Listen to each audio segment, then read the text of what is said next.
encoder ces mouvements sur le bon type de raison. Ne me mettez pas perte rebut. Ça ne veut rien dire. Vous m'indiquez perte expirée ou perte endommagée. Sinon, vous verrez vous-même, vous allez avoir des données et vous-même, vous ne saurez pas les interpréter. Alors, ensuite, il faut bien compléter tous les processus des mouvements, donc bien clôturer vos documents, clôturer la picking, clôturer vos FO, parce que sinon ça donne, vous verrez, des résultats des pipes positifs, et donner un prix unitaire à chaque article. Pour ce faire, le mieux encore, c'est d'avoir une liste avec des prix fixes que vous importez chaque fois dans le rapport avant d'extraire les données. Mais maintenant, avec la fonctionnalité d'intégration verticale partielle des PO, on peut commencer à avoir des prix qui tiennent la route sans devoir importer cette liste. Donc, à vous de voir où vous en êtes à votre niveau dans, comme on dit, la fiabilité des prix. Avoir des prix à 1, ça ne sert à rien du tout, hein, franchement. Et la dernière chose, c'est pouvoir mettre à jour la date prévue de réception. C'est-à-dire que dans toutes vos livraisons entrantes, quand vous êtes au courant, vous connaissez la date fictive en fait prévue de réception, il faut la rentrer soit dans l'entête du document, soit on parle ligne par ligne, parce que ça va avoir un impact de vos prévisions, ce que vous allez voir comme disponible dans votre stock sur le tableau des prévisions périodiques. Voilà, ça n'arrive jamais à retenir en français. Ceci, alors, important, ici, je vous montre, alors je vais changer mon petit, oui, je vous montre une prise d'écran du rapport périodique prévisionnel qui va vous permettre d'avoir toutes des analyses, produits susceptibles d'expirer et de History Consumption, c'est encore en anglais, mais en français, on dirait historique des consommations.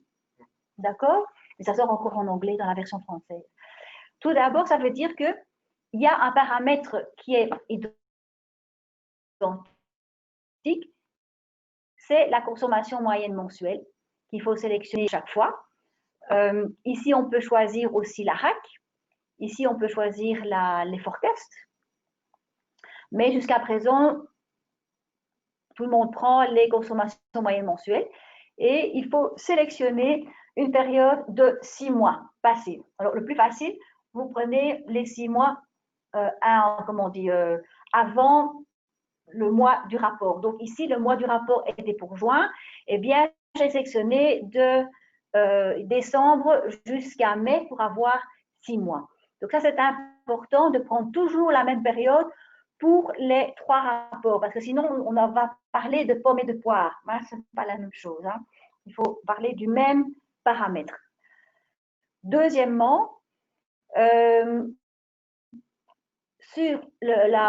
pour le rapport périodique prévisionnel, on prévoit une vision sur 6 mois. 6 mois. D'accord? Je peux mettre.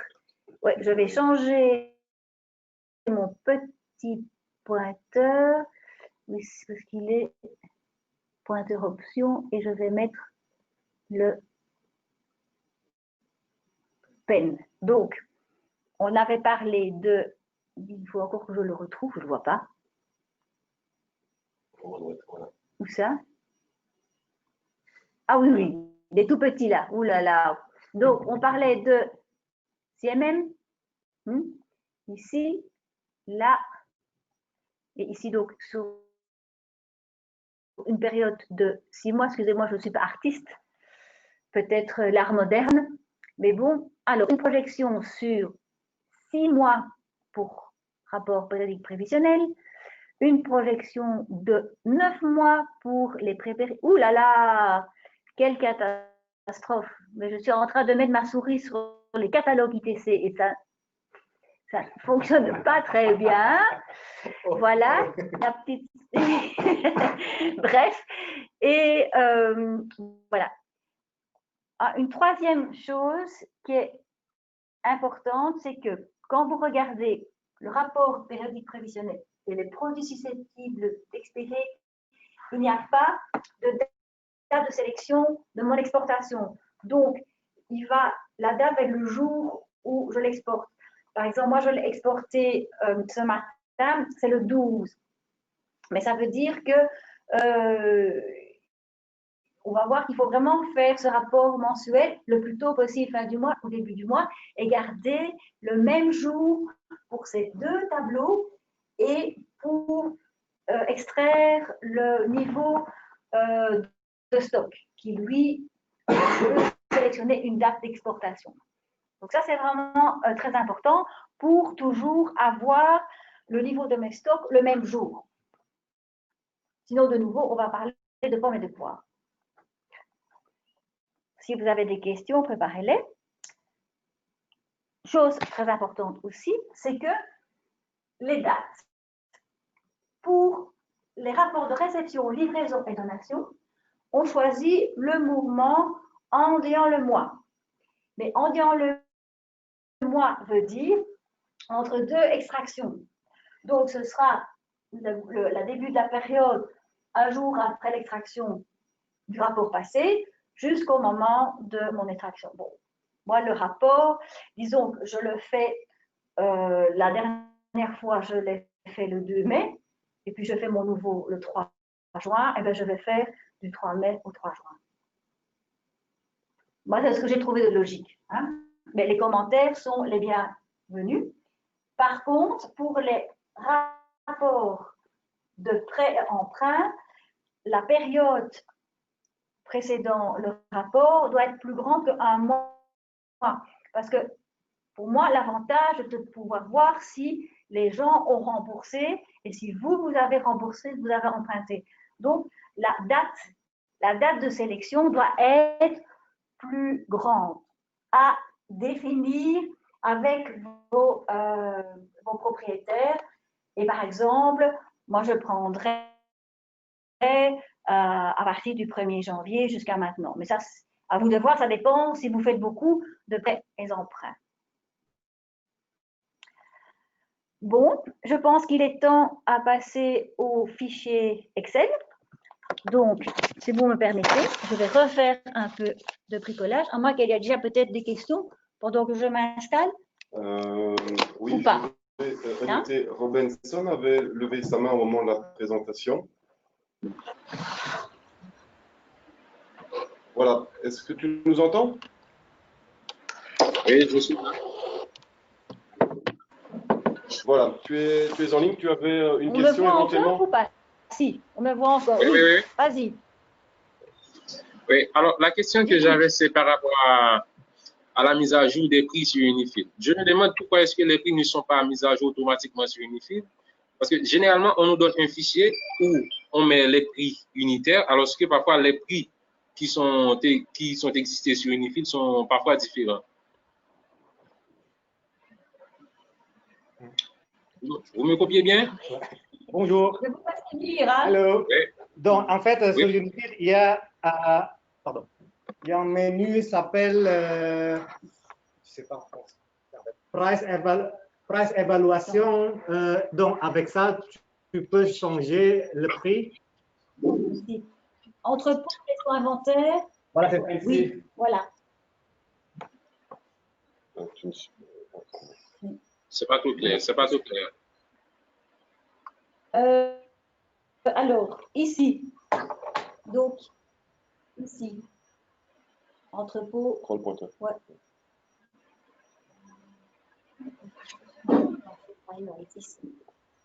Voilà, en jaune. Hop. Ouais. Oui. Si vous allez dans Oui, entrepôt, gestion inventaire, validation du coût du produit, si vous avez toujours votre liste avec des prix fixes, vous l'importez et c'est toujours le même prix qui de mois en mois va apparaître à l'unité pour vos produits dans les rapports.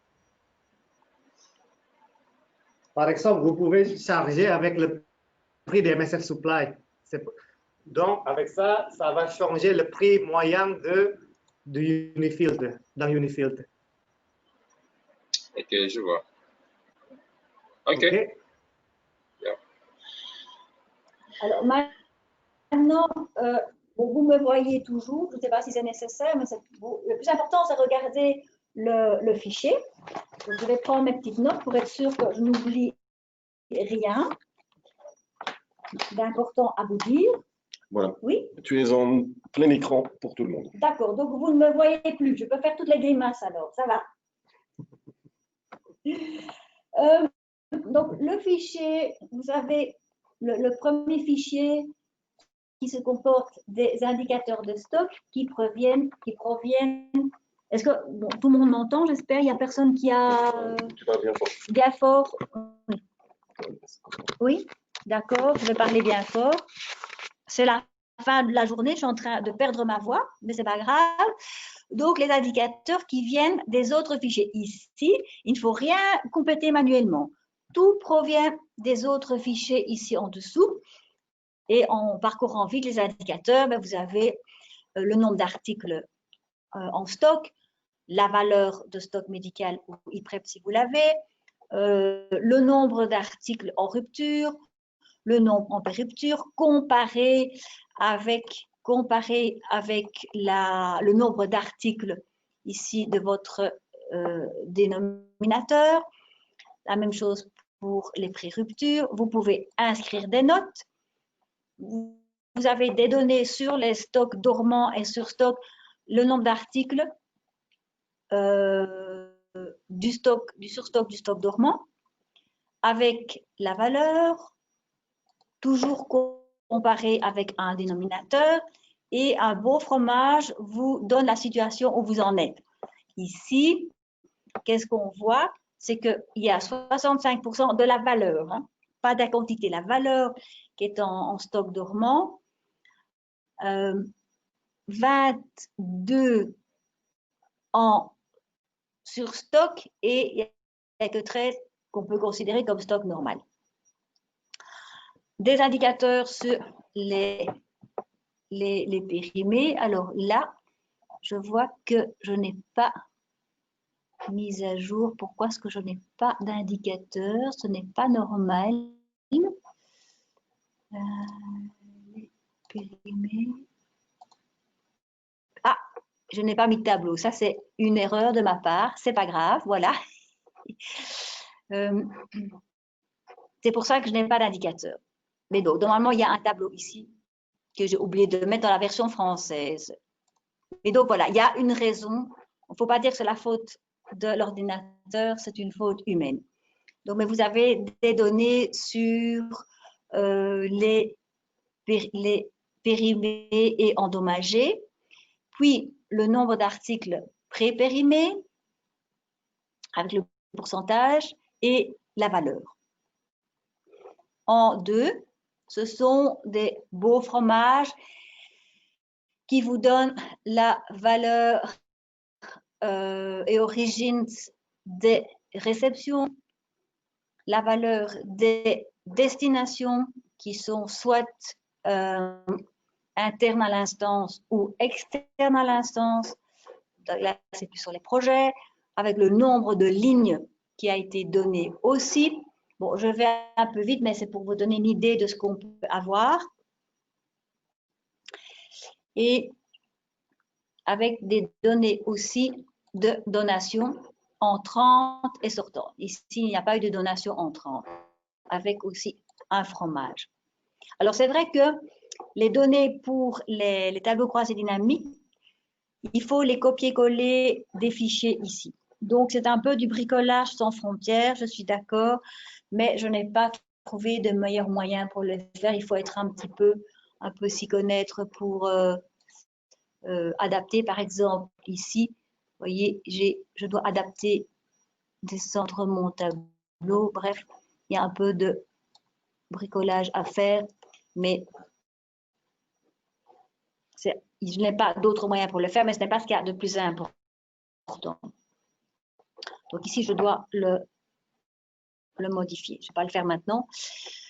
Puis, vous avez donc inventaire par article, une ligne par article, via du tableau, clic, Le même tableau vous donne avec des filtres une ligne par numéro de lot.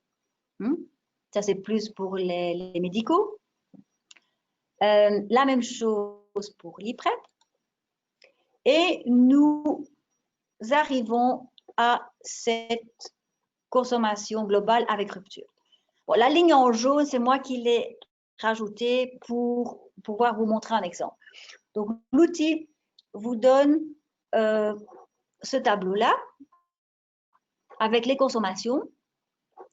Elle est arrondie ici. À la moyenne inférieure et supérieure, ça dépend du nombre de décimales. Et dans cette colonne est reprise l'adaptation avec les ruptures. Donc, si, quand vous avez un 0, si c'est à cause d'une rupture qui a duré tous les mois, ici, voilà. Alors, vous regardez là, mais vous regardez bien, je vais déprotéger le fichier. Les fichiers sont protégés pour ne pas faire des erreurs de formule, mais il n'y a pas de mot de passe. Donc, si vous regardez bien ici, d'accord? Si je mets un R, parce qu'il y a une rupture qui a duré tout le mois, ma consommation, évidemment, elle est ajustée parce que au lieu de diviser le total par 6, il va diviser le total par 5. Et cette colonne-là vous montre que ma CMM révisée est 21% plus grande que celle qui vient du système. Et c'est cette consommation-là qui va être reprise dans mon tableau d'analyse qui va me donner les alarmes. Maintenant, bon, ici, je n'avais pas des données de prévision de consommation mensuelle, mais admettons que j'en ai, je vais en mettre, et que j'ai une consommation mensuelle qui était de 20, eh bien, ça veut dire que les 135% me disent que ma consommation révisée avec la rupture est beaucoup plus grande que ce que j'avais prévu. D'un autre côté, si j'avais prévu un forecast de 50, eh bien, évidemment, mon pourcentage est négatif. Donc ça, si les médicaux vous donnent les prévisions, que vous importez dans le système, toutes ces colonnes-là vont être remplies et le pharmacien et le médecin peut alors apprécier, tiens, est-ce que mes consommations correspondent à mes forecasts? C'est quelque chose qu'on ne fait pas assez. Là, c'est pour ce fichier des consommations. Et donc, tant que je suis... Oui, je reviendrai là-dessus après. Voilà, le fichier des analyses.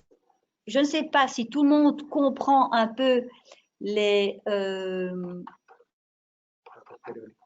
tableau périodique prévisionnel. Je vais remonter, hop, non, hop, parce que j'ai fait déjà des présélections.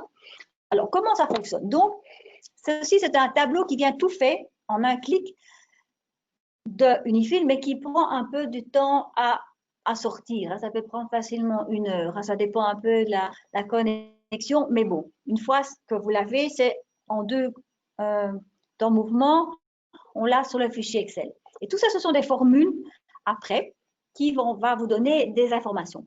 Si je prends le système, donc vous avez le stock, la quantité en stock. Ici, je n'ai pas d'IMC. J'ai 88 qui vont périmer et ces 88 proviennent du fichier des pré-périmés qui vous dit pour cet article-là, j'ai 88 qui va périmer au mois de novembre et comme je n'ai pas de consommation, ce qui est mis en parenthèse va périmer. La totalité va périmer. Ici, par exemple, j'en ai 30 qui vont périmer en vrai, enfin, je veux dire oui, mais selon la consommation, je vais en sauvegarder 5. Et 30 va périmer. Et là, vous avez la valeur totale de ce qui va périmer. Et ceci dit, vous avez une colonne je dirais, d'alarme où les quantités expirées se marquent. Et vous voyez qu'ici, j'ai 2 produits pour lesquels je n'ai pas sorti mes périmés. Donc, la valeur ici va inclure mes périmés. Revenons à l'analyse. Voilà. Donc, si je n'ai pas de consommation, le mois de juin, juillet, août, septembre, octobre, novembre, le stock va rester le même. Mais vous voyez qu'en novembre, on a vu que mes quantités ici périment en novembre. Eh bien, en novembre, je n'aurai plus que 98 flacons en stock. Il m'a retiré. Donc, vous pouvez voir vraiment bien ce qui vous reste en stock. Un autre exemple ici, j'ai juste une consommation. Tous les mois de mon stock est retiré 85, moins 85, moins 85, et finalement, vous voyez ce qui vous reste en stock. On va prendre peut-être un exemple un peu plus, si je prends celui-ci, alors j'ai fait les calculs, mais ça marche. Donc, vous avez un stock de 254, une consommation de 58 par mois, avec un pipeline de 123. C'est moi qui ai mis les couleurs pour faciliter la compréhension, avec une quantité qui périme. Donc, moi, j'ai fait les calculs. Pourquoi j'ai 319 au moins 1? Parce qu'il m'a fait 254 moins 58 plus le pipeline. Alors, pourquoi le pipeline il va se mettre au moins 1? Mais ça dépend de la date prévue de réception mise à jour. Et si vous mettez une date antédatée, elle va toujours se mettre au moins 1. Donc voilà, ça c'est un petit peu le système. Puis, ici, le mois 1, le mois 2, il fait 319 moins 58 et apparemment, il a fait les 25 parce que ces 25 périment au mois de juillet. Et si vous allez dans le tableau des périmés, vous allez le voir. D'accord? Maintenant, quelles sont toutes ces formules, là, toutes ces jolies couleurs? Bon, c'est moi qui ai mis ces couleurs. Si vous ne les aimez pas, vous pouvez me le dire et vous pouvez changer vous-même les couleurs. Ici, c'est ma CMM qui revient de mon autre fichier. Là, la colonne me dit que je vais durer 4 mois avec ma consommation, inclus les périmés, mais sans ma date, sans mon pipeline. Parce que moi, je préfère que vous allez voir. Ici, vous allez durer 6 mois avec le pipeline. Vous voyez qu'il y a une différence et vous pouvez filtrer pour aller voir les différences. Alors, très important, comment je vais voir mes pré-ruptures? Bien sûr, il faut remplir vos paramètres ici en haut. Périodicité, délai de livraison, niveau de sécurité. Et tout ça va déclencher mes pré-ruptures, ruptures et surstock. Le lead time, le temps de livraison, ça dépend un peu à quel moment vous êtes dans le cycle du commande. Si vous venez de faire votre commande, si c'est 4 mois, vous allez mettre 4. Mais si vous avez fait votre commande il y a 1 mois, il ne reste plus que 3 mois avant que ça n'arrive. Donc, c'est mieux de mettre évidemment le temps réel qui reste. Si c'est trop compliqué, vous mettez la théorie. Et il faudra apprécier chaque indicateur. Donc, vous avez toutes les ruptures. Je peux filtrer sur les pré-ruptures. Hop. Et chaque fois, il vous dit mon seuil d'alerte et la quantité. Ici, je dure 3 mois sans mon pipe et je dure 5 mois avec mon pipe. Donc, ici, vous pouvez les voir aussi vérifier. Et c'est vrai que, bon, ici, il a fait 1, 2, 3, 4. Sans doute que c'est un demi-mois. Ici, il m'a arrondi. Mais vous pouvez vraiment voir quand vous allez tomber en rupture. Donc, double check avec cette partie-là et le forecast qui est donné par le système. La même chose, vous pouvez trier sur votre surstock, bien sûr, et vous avez chaque fois la quantité en surstock et la valeur. La même chose sur les stocks dormants et sur vos ruptures. Vous pouvez aussi trier vos ruptures, les stocks dormants ici. Vous voyez, les stocks dormants, vous triez sur stock dormant et vous avez toute la liste des stocks de mois. Maintenant, pour pouvoir analyser ça, on a rajouté une colonne pour le groupe et une colonne pour la famille. Donc, vous pouvez chaque fois apprécier, tiens, je suis en surstock pour quelle famille? Vous avez des équipements, ça vous aide à analyser. Donc, ça, c'est la plus-value de cet onglet. Et bien sûr, quand vous mettez à jour les refresh, donc ça c'est en anglais, mais donc rafraîchir, chaque fois il vous remet à jour et c'est ces valeurs-là, hop, ils vont se mettre dans le tableau numéro 1. Bien sûr, donc il y a tous les autres tableaux des périmés. Périmés, je ne l'ai pas mis, je l'ai oublié, mais voilà. Et vous avez les réceptions, les donations, je ne vais peut-être pas revenir là-dessus. Maintenant, je voulais revenir sur ceci. Donc, si vous n'avez pas de données, admettons que vous n'ayez, si j'enlève ça, tout ça par exemple, vous n'avez que 1 mois de consommation. Vous n'allez pas avoir des analyses avec 1 mois de consommation. C'est un peu difficile. Donc, ce que moi je conseille, c'est que si vous avez mis les rentrées, ce qu'on peut faire, c'est que vous allez reprendre les consommations de votre ancien outil, EasyStock ou Logistics, quand on commence une nouvelle database, et vous allez rentrer ça dans Unifil sous forme de PCM. Et donc, vous allez sélectionner comme paramètre la PCM. Oui. Et donc, ici, pour pouvoir activer les alarmes, vous allez copier cette colonne-ci dans cette colonne-là. Alors, pourquoi copie, ça ne va pas marcher. Copie, paste. Voilà. Et c'est ceci qui va se retrouver dans l'analyse, dans la colonne des CMM avec rupture et qui va déclencher toutes vos alarmes. Et donc ça maintenant, c'est expliqué dans l'instruction de travail. Je ne vais pas m'étendre sur le fichier Excel parce que je vois que le temps passe. Et oui, maintenant peut-être que je voudrais parler de l'instruction de travail, mais tant que je suis dans le fichier, si je peux répondre à vos questions.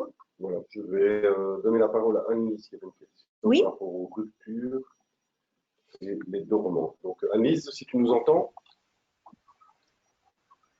Oui, je vais essayer de vous poser ma question. En fait, j'en avais deux. La première, c'était sur les ruptures.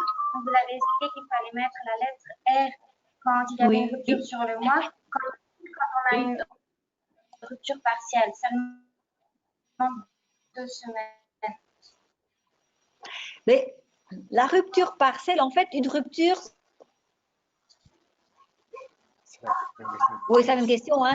Une rupture, c'est quand, en fait, je n'ai plus rien en stock et je ne sais plus répondre à 100% à une demande.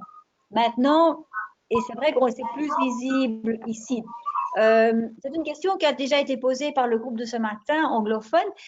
Moi, je dirais que, peut-être que je devrais préciser, mais si des ruptures, s'il y a une rupture partielle, déjà votre CMM va être faussé, ça c'est sûr.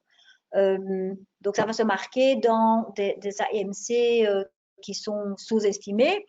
Mais si vous jugez qu'effectivement toutes ces ruptures partielles vont mener à vraiment des fausses AMC, enfin, CMM, vous pouvez juger, dit voilà, j'ai beaucoup de réceptions partielles, ce mois-ci, je vais peut-être mettre un R. Ça, c'est vrai que je n'avais pas pensé ça avant, mais vous pouvez juger si effectivement ça va, toutes ces réceptions partielles qui vont arriver finalement à la rupture. Donc, vous allez finaliser par mettre R, mais voir est-ce qu'on met R un peu plus souvent, un peu plus tôt. Mais rupture partielle, tu en as quand même en stock, non?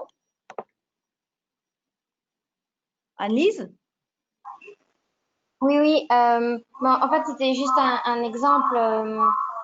Il y a des items où on va avoir une livraison à la fin du mois, donc on sera en rupture que sur une partie du mois, mais pas tout. Mais en effet, ça perturbe les consommations, l'utilisation.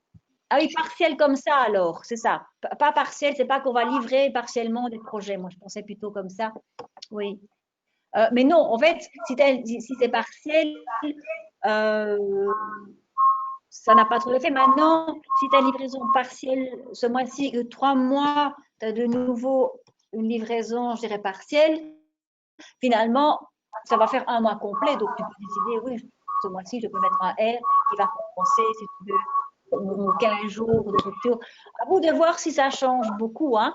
De toute façon, tu peux faire le test dans l'outil. Hein. Tu peux voir, tiens, je vais mettre un R. Est-ce que ça modifie beaucoup mon AMC? Il faut voir si c'est négligeable. Oui, dans les livraisons partielles, comme ça. Oui, les réceptions partielles. Oui.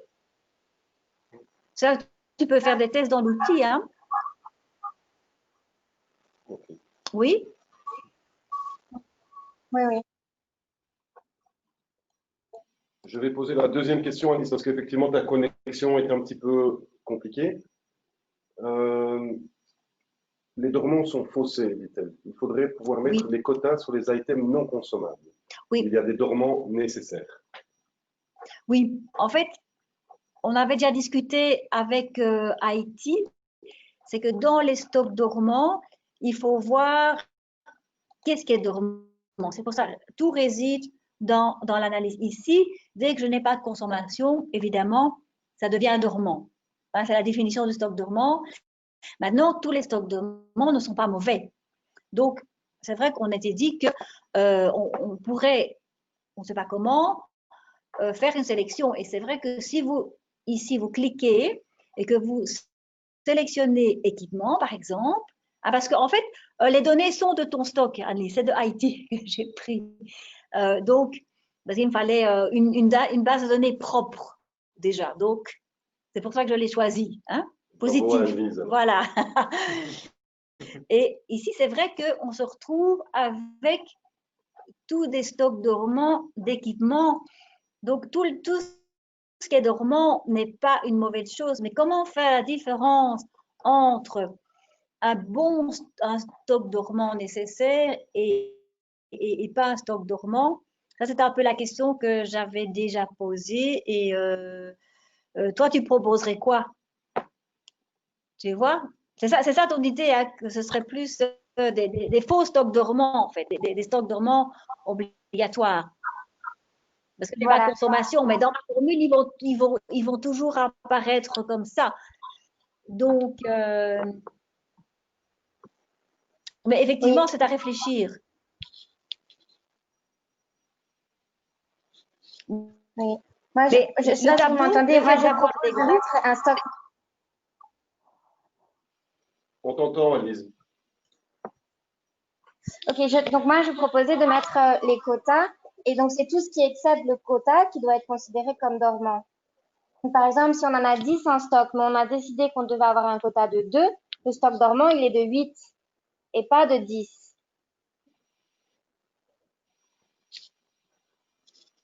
Oui, mais comment le formuler dans un oui. Alors ça, c'est votre partie. Hein. Ok. Merci à réfléchir. Alors, je vais passer la parole à Robert. Bonjour Robert, est-ce que tu nous entends? Robert de Haïti. Robert?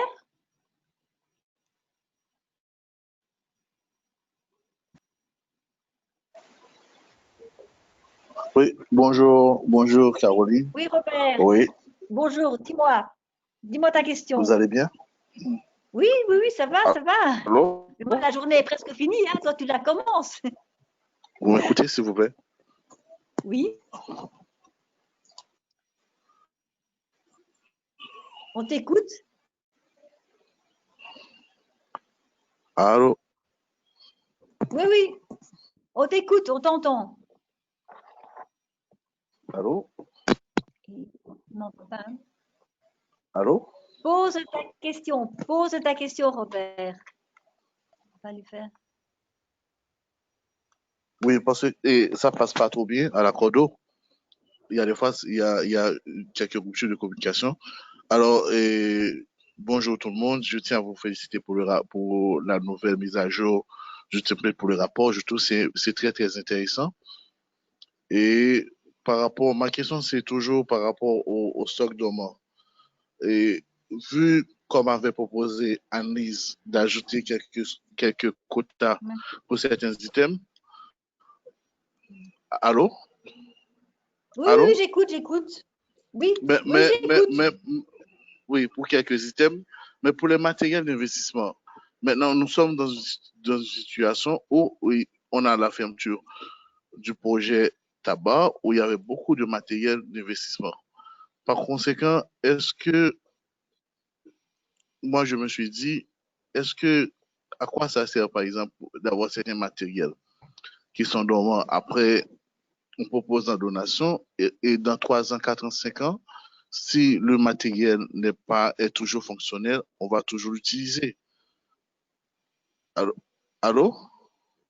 Oui, mais ça, c'est plus, je pense que c'est pas lié à l'outil. Là, tu es déjà dans l'analyse qui est, c'est ça, tu peux faire des donations, mais finalement, est-ce que ces donations sont bonnes parce que vous allez quand même utiliser, c'est ça, c'est un peu, qu'est-ce qu'on fait de ce matériel? Il faut parler avec le propriétaire. Oui, donc là, c'est plus déjà dans l'analyse, ça va Oui, apparaître dans le rapport, mais là, c'est vraiment la politique, ça, c'est avec votre mission, c'est vraiment la politique de fermeture, qu'est-ce qui est mis dans le, comment on dit, le contrat avec les autorités, et ça dépasse un petit peu mon domaine de rapport, moi, l'analyse, hein.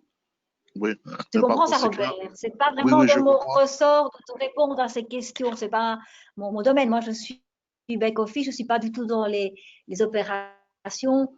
Je ne connais pas le contexte à 100%, donc je ne peux pas te répondre.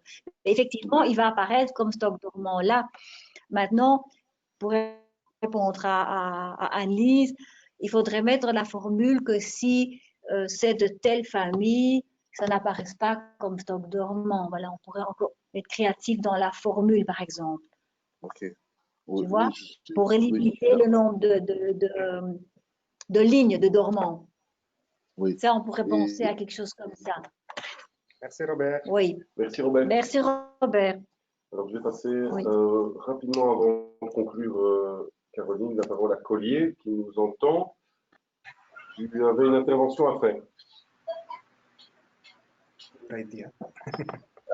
Allô? Collier? Oui, Oui. Collier de Conakry? oui, c'est Collier de Conakry. Dis-moi. Ah, voilà.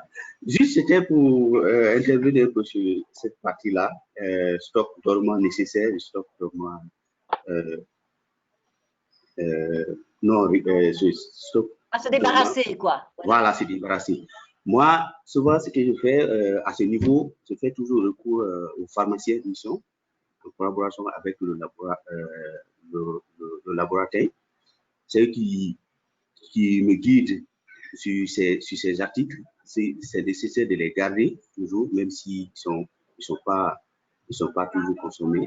Donc, eux, ils me guident. À ce niveau, j'arrive à distinguer quels sont les vrais dormants et qu'est-ce qui ne sont pas les vrais dormants. Voilà.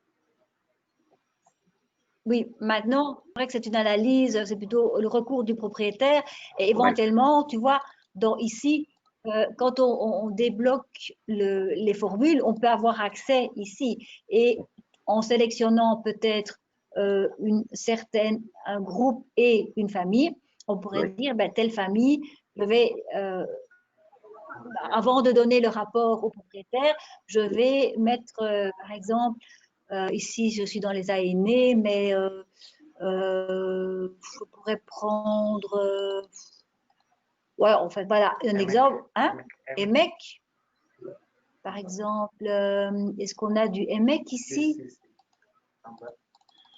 EMEC, par exemple, voilà, et je dis, tiens, le EMEC, bah, je dois en regarder, effectivement, et je pourrais dire, ben voilà, tous ceux-là, je vais les mettre en une autre couleur, par exemple. Au lieu de les verts, voilà, je vais les mettre en bleu. Voilà, et on sait que bien sûr, c'est vrai que la valeur va quand même apparaître dans les stocks dormants, mais je veux dire, c'est quand même le fait que c'est du dormant. Bon ou mauvais, il y a quand même une valeur qui doit apparaître dans mes indicateurs. Voilà, ce serait temporairement, tant qu'on n'a pas un peu pensé à élaborer un peu plus l'analyse, ce serait une façon de différencier mes vrais, mais bon, de mes moins bons stocks dormants. Je n'ai pas d'autre solution pour l'instant. Est-ce que ça répond à ta question? Plus ou moins. Ouais. Question, est-ce que vous utilisez ce rapport en Guinée déjà ou pas? Oui, on l'utilise déjà. D'accord, très bien. Il est en Haïti, non, maintenant? Mais là, Oli, tu es en Haïti? Tu n'es pas en Guinée? Oui, je ne suis pas en Guinée, je suis en Oui, Haïti. je mélange tout. Oui. Le temps passe Le vite temps et j'ai passe. encore des questions à poser à Oui. Caroline. Robert voulait intervenir. On laissera peut-être quelqu'un. Oui, mais je veux dire, peut-être, tout le monde a posé ses questions déjà? Je pense que c'est bon. Alors, on peut revenir à Robert, effectivement, si je n'ai pas... la Burundi n'a pas de questions? Tout est clair, là? C'est la précédente. Ok, c'est bon. Tanguy et fils, là, vous n'avez pas de questions? Tout est clair et net? Mohamed voulait poser une question. Pas de souci. Oui. Vous devez vous démuter de votre côté. Mohamed, vous devez vous démuter, qu'on puisse vous entendre. Ah, c'est... Bonjour. Voilà. Voilà, moi j'ai une question sur l'onglet 10, les FMC. Ouf, oui. C'est vide, hein, c'est moi maintenant. Oui, je vois ici à chaque fois que je vais faire le rapport, c'est vite. Je voudrais savoir, normalement, je pense que c'est une information que les médicaux doivent nous donner. Est-ce qu'ils doivent nous le donner au début de l'année ou à quel moment pour qu'à chaque rapport mensuel, on le note? Pour qu'il ne soit pas vide. Parce que moi, tous ces derniers mois, j'envoie le rapport alors que cette partie est toujours vide. Et moi, je dirais qu'ils revoient les FMC à chaque commande internationale. Parce qu'ils doivent revoir. Et donc, quand vous mettrez la FMC, vous faites votre commande tous les 4 mois en Guinée ou tous les 6 mois? Tous les 4 mois. Tous les 4 Eh bien, mois. voilà, tous les 4 mois, je pense que ça, c'est raisonnable. Ils doivent revoir leur forecast pour les commandes. Eh bien, ce serait le bon moment de mettre. Et tu vois, dans le document, on peut mettre dans Unifilt une date de validation, que c'est bon. Donc, on dit, voilà, ben, c'est bon depuis cette date-ci, de cette date-là.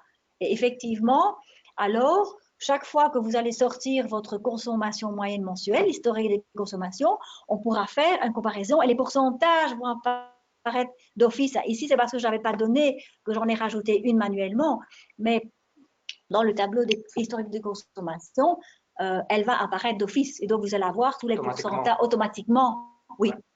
Oui. Parce qu'elles sont là, les forecasts. Hein. Bon, s'il n'y a pas des forecasts pour tout, c'est pas grave, hein, mais au moins pour les consommables, quoi, les médicaments et tout ça. Oui, oui, tout à fait. À conseiller. Une autre question? Oui. Sur les deliveries, j'ai souvent un petit souci quand je fais l'export de Unifilt et que je copie pour coller sur le fichier Excel, j'ai les descriptions qui ne viennent pas. Ça me prend un peu de temps pour les copier, pour faire des recherches verticales sur le fichier pour les avoir. C'est un problème que j'ai celui-ci ou c'est tout le monde qui a ce problème? Pour quel fichier? Je dis le 5A, le fichier Excel. Les livraisons. Oui, les livraisons, oui, les livraisons.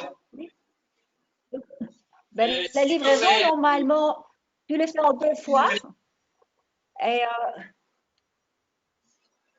si tu suis bien l'indication sur l'instruction de travail, donc je vais parler tout de suite, moi, je n'ai pas de problème. Si tu sauves bien tes paramètres, là, les filtres, en un 2 clics, c'est fait. Et alors, ça sort directement en fichier Excel et tu copies-pastes tel quel. Hein. Donc, il faut copier. Je peux te montrer. On n'a peut-être plus trop le temps, mais tu vois ici, Delivery 1, ça c'est le tableau qui est sorti de Unifield. Tac, tac, tac. Eh bien, il faut juste copier ça jusqu'en dessous. Voilà, copy-paste dans mon fichier, de mon template. Et puis, je vais voir, parce que ça, ce sont les out, donc les bons de commande. Et moi, j'ai mon deuxième ici, ça, ce sont mes PPL. Et je fais la même chose. Oups là, attends, j'ai changé. Mes PPL. Je fais la même chose. Je copie toutes les colonnes, paste dans mon fichier et en 2 clics, c'est fait. Hein, j'ai pas de problème. Oui, en fait, le problème que j'ai, c'est depuis le fichier d'extraction de Unifield. Quand je fais l'extraction sur la place de produit description, j'ai à la place faux. Au lieu de la description de la mais au lieu de la description, j'ai faux à la place. J'ai le faute, mais. Ah, mais alors ça, c'est quelque chose que tu ne fais pas bien dans le processus ici. En fait, oui, tu as des données qui ne sont pas. Oui. Si tu as des questions, oui, en fait, si tu as des questions comme ça, tu peux aussi envoyer à Émir, parce que là, c'est plutôt pas une question d'extraction, c'est une question de la façon dont tu remplis tes champs. Ok, ça marche. Oui, ça marche? Oui, merci. Je vais voir. Les gens commencent à quitter le webinaire, c'est qu'on a tous plein d'autres choses à faire, donc je vais réactiver la caméra. Caroline, le mot de la fin, la conclusion. Le mot de la fin, de la conclusion. Donc, le mot de la fin, ben, vous avez